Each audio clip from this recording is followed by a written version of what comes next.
ഹിന്ദു രാഷ്ട്ര സ്ഥാപനത്തിന്റെ ആദ്യപടി എന്ന നിലയിൽ അഖണ്ഡ ഭാരത ഭരണഘടനയുമായി ഒരു പറ്റം സന്യാസിമാർ. മഹാകുംഭമേളയോടനുബന്ധിച്ച് ബസന്ത് പഞ്ചമി ദിനമായ ഫെബ്രുവരി 2-ന് ഭരണഘടനയുടെ കരട് പുറത്തിറക്കും. ഒപ്പം കേന്ദ്ര സർക്കാരിനും ഹിന്ദു രാഷ്ട്ര ഭരണഘടന സമർപ്പിക്കും. 501 പേജുള്ള പുതിയ ഭരണഘടന 25 പേരടങ്ങുന്ന വിദഗ്ധരാണ് രൂപം കൊടുത്തത്.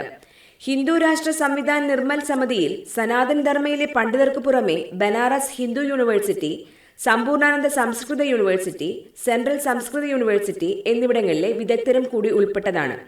മനുസ്മൃതി, ചാണക്യന്റെ അർത്ഥശാസ്ത്രം, രാമായണം, ഭാഗവതം എന്നീ പുരാണ ഗ്രന്ഥങ്ങളിൽ നിന്നുള്ള മൂല്യങ്ങളാണ് ഹിന്ദു രാഷ്ട്ര ഭരണഘടനയ്ക്ക് അടിസ്ഥാനമാക്കിയിരിക്കുന്നത്.